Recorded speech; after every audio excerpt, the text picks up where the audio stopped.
How's it going, everyone? Excuse me.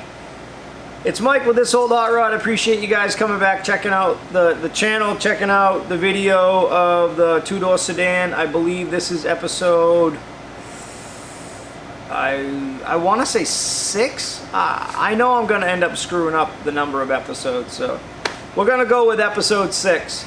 And in this episode, what you can expect to see is I'm going to start the floor sheet metal process. And I'm going to start on the passenger side at the entry where you open the door. I'm going to segue into the door. I spent probably an hour and a half working on the passenger side door, the A pillar, the B pillar, the whole passenger side of that body. There's just a lot going on there.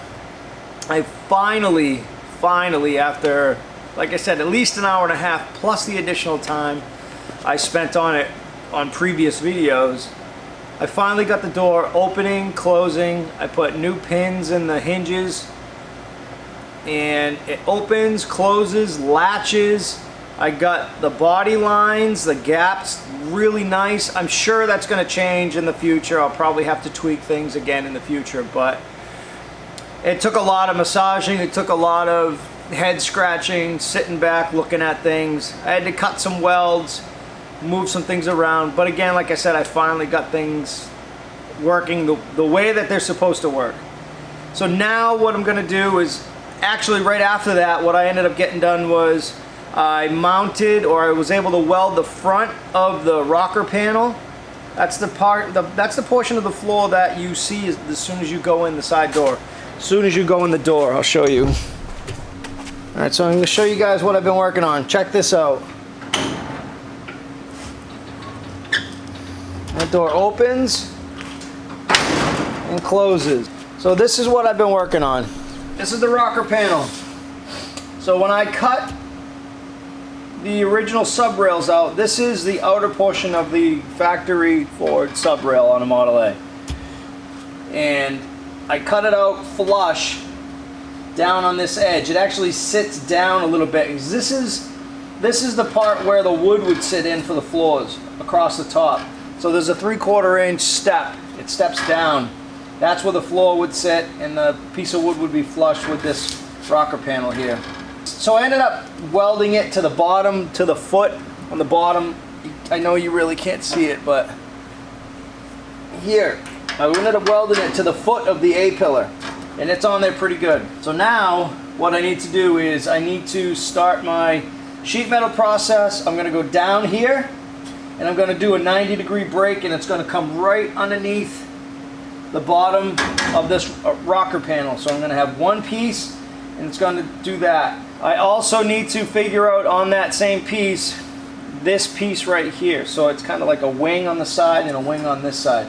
I may end up doing them separately, I'm not sure yet, but I will certainly add some additional metal on the end so I can do a 90-degree break, and then I have something to weld to on my next piece, which will just be a flat piece of sheet metal like that. Yeah, I'll move you. I'll move you. Can you see better? Yeah. So I'm going to have a piece of sheet metal here, piece of sheet metal here, and that same piece of sheet metal is going to come down underneath here.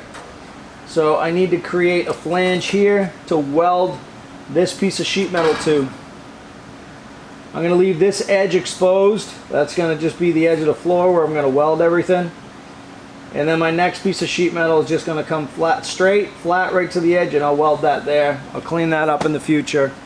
And then this thing will go to its future home, and the next person can do the rest of it. So the first piece I'm going to do is this vertical piece. It's going to tie into the bottom of the rocker panel. I'm going to break it 90 degrees, and I'm going to do a flange on this side and a flange on that side. That's it. I'm simply going to just make measurements. I'm going to take some measurements, and I'm going to transfer the measurements to a piece of sheet metal. Go over to my jump shear, cut it out, do what I have to do, use whatever tools I need to use, and I'm going to get that in the metal brake, bend it, and get it tucked in here and get it tacked and welded into place. This is going to be the first piece of my floor structure. After that, I'm going to just start working my way across. Alright, let's get to work and Get a piece of metal, gonna get a template made, or not even a template, I'm just gonna transfer some over onto a piece of sheet metal, and we're gonna get it cut and broke and all done, and that's it. All right, I had to fire up the heat because it's getting cold. Pointed it in the opposite direction, so I hope it's not too loud. I'm not going to talk a whole lot. I'm going to just make my measurements. I'm going to try to get this done quick. I don't want to spend a ton of time doing sheet metal work. It's going to be just flat sheet metal, no bead rolling. That's it. It's just going to be quick. I hope. So let's start making measurements, and I'm going to get this thing bent up in the brake and zapped in place.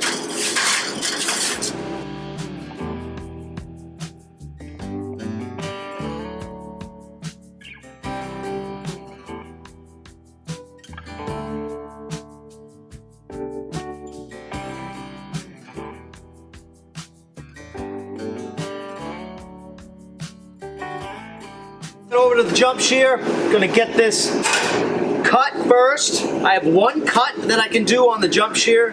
The other one I need to do with my cutoff wheel. Then after that, I need to bend this one brake here. Then I have two short ones on this side. So I'll jump over to the jump shear, and then I'll go over to the metal brake, and we'll do this real quick. This should tuck in pretty easily, I hope. I see a potential issue there. Mostly on the front.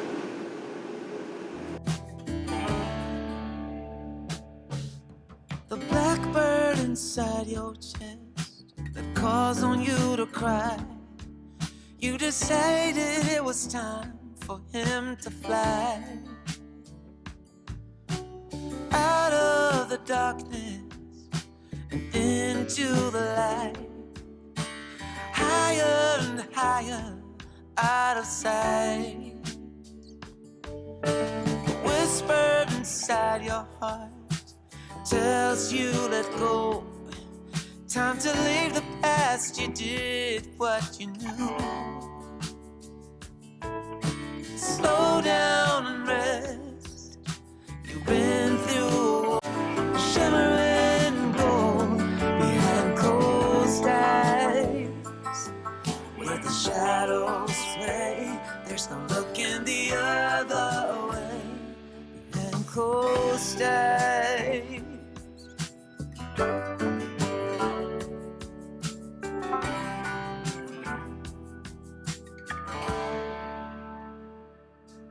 There's a song inside your soul, waiting to be heard. Sing it aloud, you've written every word. Alright guys, I gotta do this piece. I'm working on this piece. This is the back of the door opening, passenger side still. I'm gonna finish up this, and then I'm on dinner duty tonight. So just got a few little pieces I gotta notch out, and then I'm gonna get this one set in place and get this one tack welded. I ended up welding all underneath to the bottom of the original rocker panel, and obviously I tack welded it across the top. I welded it to the base of the A-pillar foot and to the back side of the rocker panel. I'll kind of show you guys afterwards once I'm all said and done with this area. We'll do a quick overview, show you what I did, and then we'll move on to the next piece. It'll be the top portion here.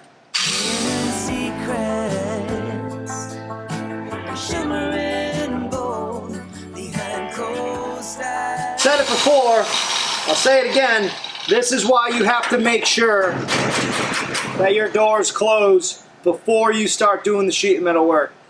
If this door didn't close good and I started encasing this with sheet metal, all of this would have to come back out, because essentially this is all structure now. Every single piece I'm adding, every single piece of metal I add is making it stronger, and it's adding structure. So you just really want to make sure that your doors close. Where the shadows play, there's no looking the other way. Just let the music play.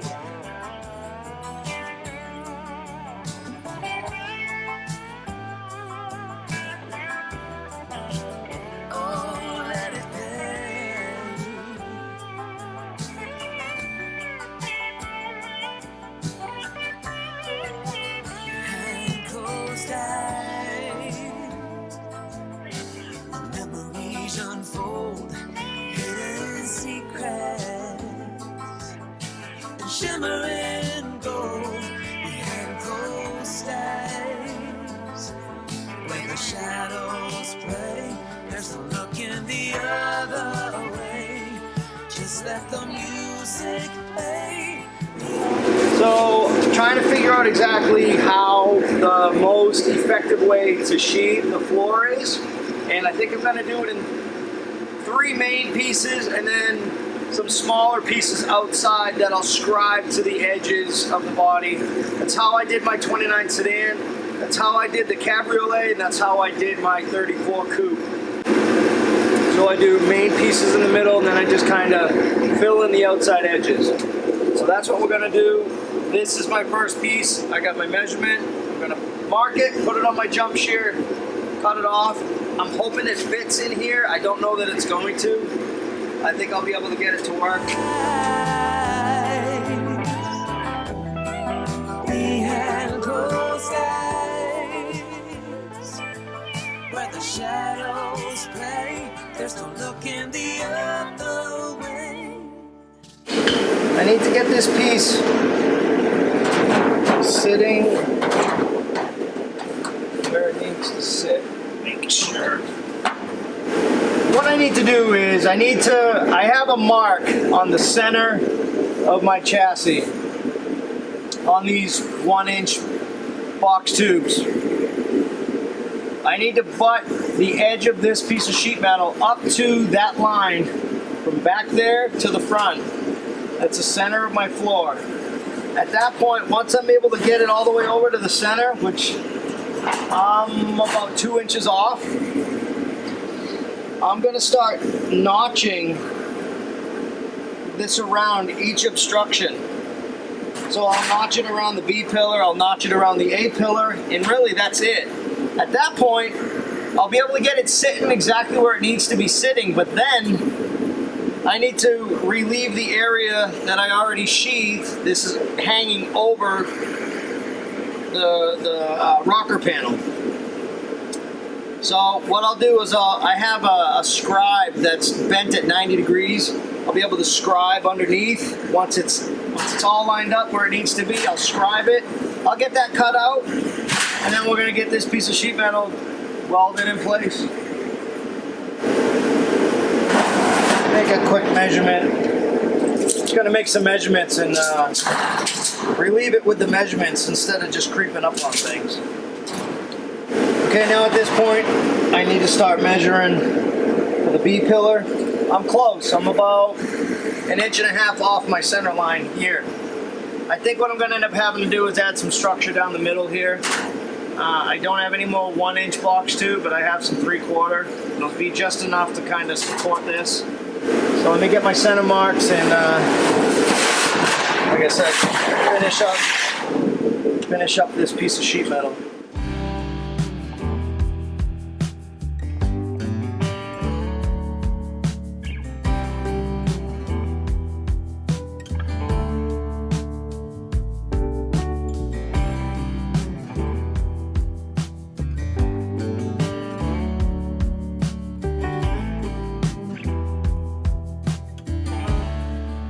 So like I had said, I think it's safe to put or smart to put a piece of tubing underneath here where the seams are. I already have one here.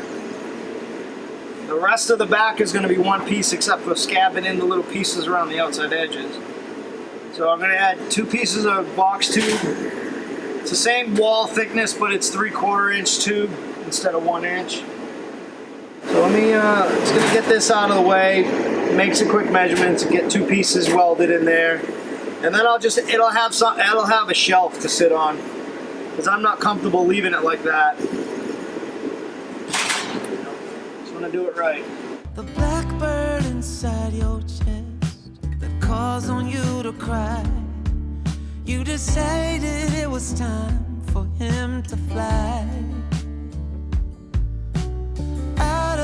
The darkness and into the light, higher and higher out of sight.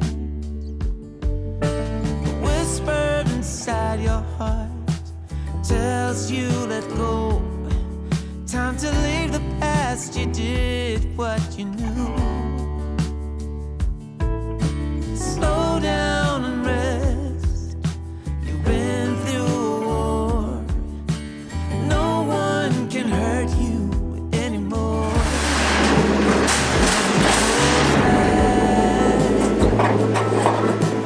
Memories unfold, hidden secrets,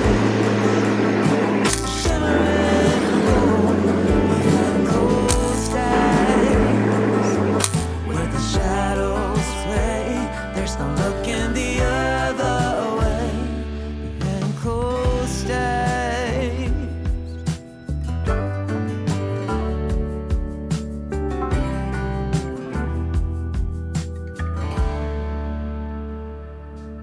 There's a song inside your soul, waiting to be heard.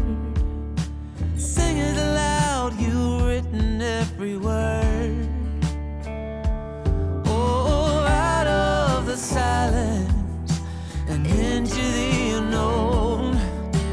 Louder, louder, let go. Behind closed eyes, memories unfold, hidden secrets, shimmering gold behind closed eyes. Where the shadows play, there's no looking the other way. Just let the music play.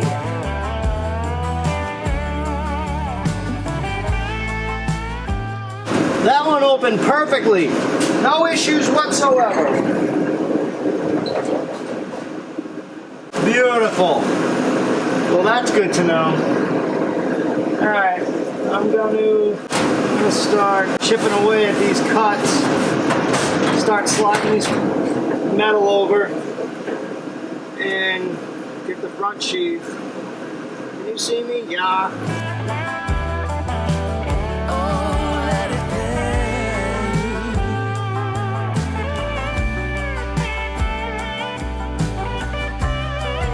Behind closed eyes, the memories unfold, hidden secrets, and shimmering gold behind closed eyes. Where the shadows play, there's no looking the other way. Just let the music play behind closed eyes. Behind closed eyes. Behind closed eyes. Where the shadows play, there's no looking the other way.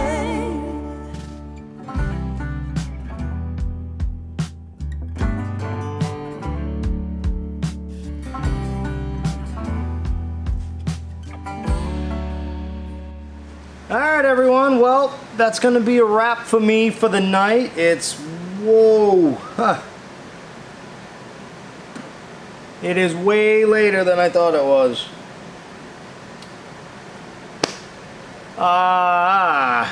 So what did we get done today? We got the whole passenger side of this car straightened away.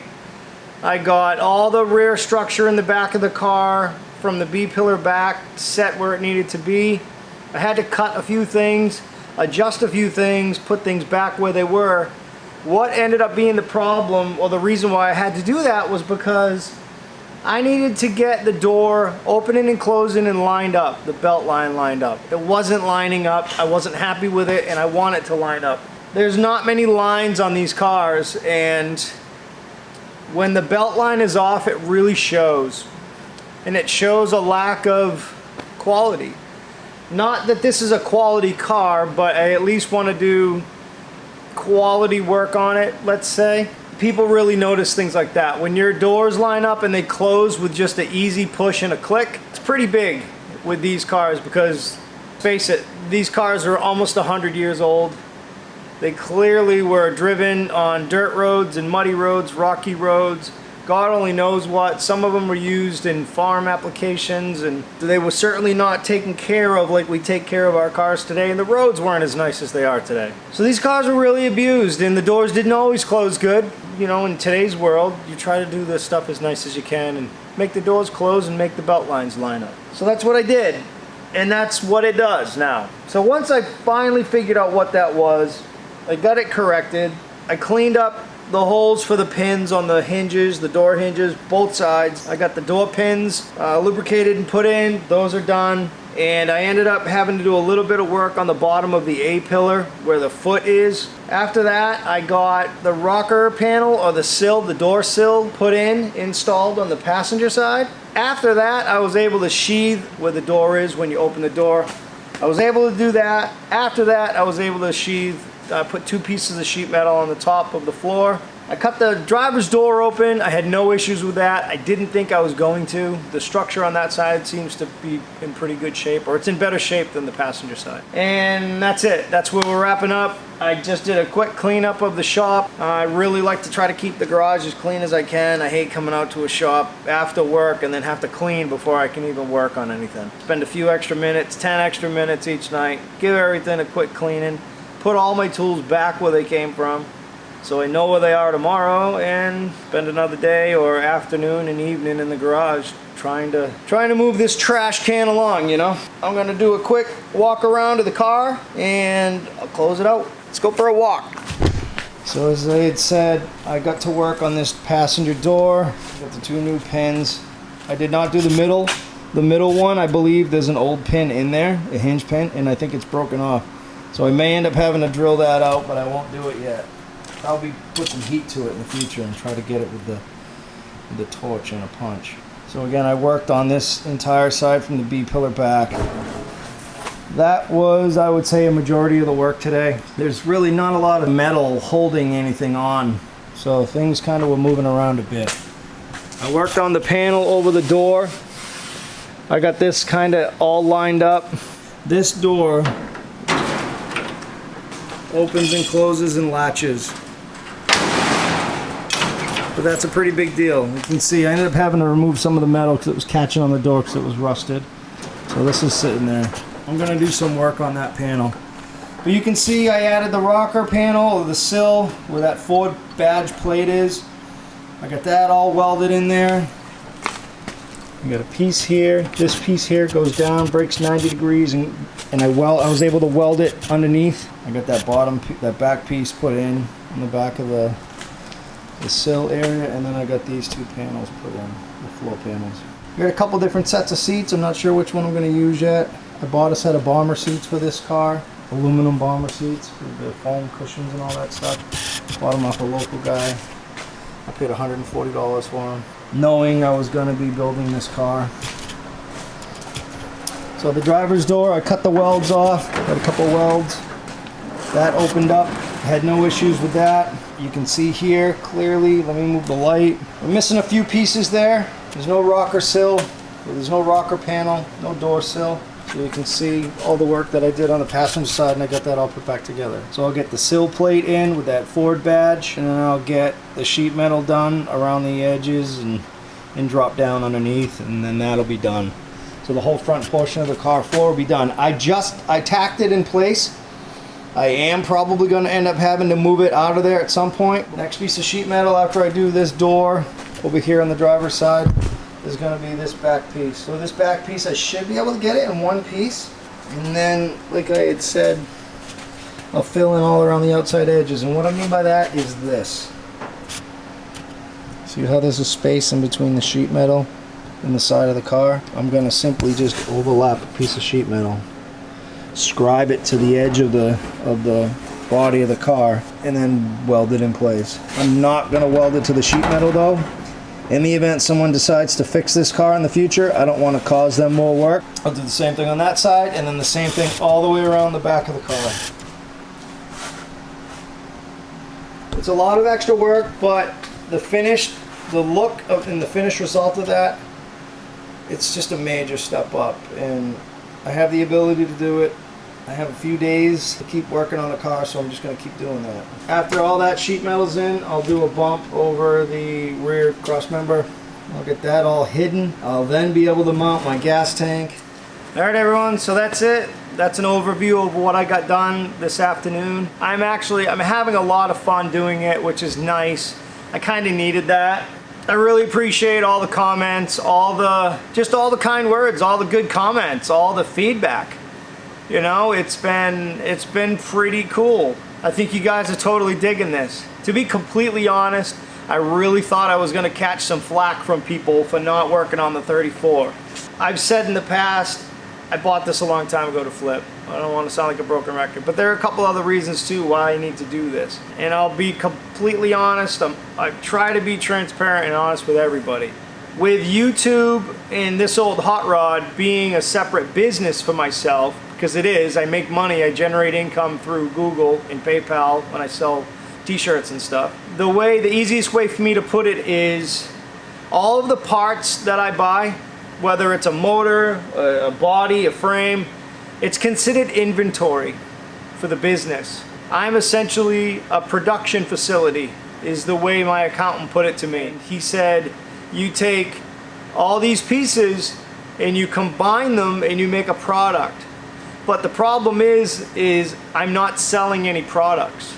I'm not selling my 34, I'm not selling my 27 Roadster. If I did, I would have to take that money, I would have to put it in my bank account, and then all of the items, parts, everything, tools, driving expenses, fuel, would all come off of the total sale price. So what my profit would be what I have to pay in taxes. I need to show that I'm making money at YouTube from this old Hotrod. Otherwise, in 3 years, I have 3 years or 4 years. Once I'm an established, you know, once I chose to do this and make money on it and monetize my channel and get a 1099, I have to show income after 3 years. If I don't, it's considered a hobby. And then all the money I make, no matter what I buy for parts, tools, anything, it's all income. And I can't use my trip to Trog, I can't use my racing at Pine Tree Jamboree or Northeast Vintage Drags or wherever I go. I can't write that off. And at this point, I'm able to do that. But I need to start showing some income with this old Hotrod. And there's only so many people buying t-shirts, and it's totally fine. I'm not telling people, I'm not making anyone feel bad saying you gotta go out and buy my shirts and this and that. I'm not. I'm putting it on myself like I always do. I'm building this car to sell because I need to show a product, and I need to sell a product, and I need it to offset my purchases for all my parts. Whether they're from a swap meet or buying them online. I still have to kind of keep a running tally, a total, and it goes against what, you know, I end up selling the car for. So it's multiple reasons why I'm doing this. Again, I like to be honest. I like telling people the truth and why I'm doing the things I'm doing. You know, I'm not trying to justify anything. I'm not looking for feedback for that. I'm not looking for advice. I'm not. It's just the reality of the world we live in.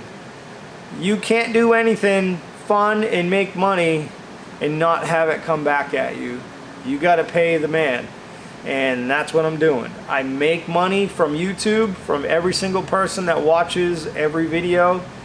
I make money through PayPal when I sell t-shirts and hats and stickers and whatever else I sell. There's write-offs for that, which is the actual products that I sell. But there's no write-offs at this point in the last 2 or 3 years because I haven't sold any cars. And I need to do that. I appreciate you guys not giving me grief for not working on the 34. I needed to kind of recharge the batteries. I'm coming into 2023. I want to kind of do things right out of the gate. This was the perfect way to start my year. Was to not only get it out of my yard and stop having to mow around it and weed whack it and kill the bees nests that are growing in it, but to build it. It's practice, I'm learning, it's gaining confidence, it's growing the channel, and financially for the IRS and everybody else, it's me doing the right thing. So That's what I'm doing. I appreciate you guys supporting me and supporting the channel, supporting this build, and I'm pretty pumped you guys are all digging it. So two-door sedan, 1930 two-door sedan. It's got a 6-inch channel, no chop, East Coast style hot rod. I'm doing my best to build it close to how they would have built it back in the day. They weren't bead rolling stuff. They weren't, I know they were using stick welders and cutting things with acetylene torches. I'm not doing that. We've kind of graduated from that. So I'm using my MIG welder because it's fast. You know, just all the tools that I have at my disposal in my shop that I've earned. I bought them, I earned them, and I bought them. So I use them. So thanks everybody. I really appreciate it again, and I hope you guys come back for episode 7. That is going to be finishing up the sheet metal floors and getting the seats set in place, getting the gas tank mounted. I think I have a filler neck and all that stuff. If I do, we're going to do that. If it even needs it. I don't even know if the gas tank needs it. It's an old gas tank. We're getting close to me really having to figure out what I'm going to do for a motor. Flathead or early overhead valve. And yeah, so we'll see you next episode. I'm not going to be in the motor yet, so don't comment on that yet. So alright everybody, that's it. I appreciate it. My chit chat's over. Thank you for watching. Thank you for the support. Thanks for following along. I'll see you guys soon. Take care. Bye bye.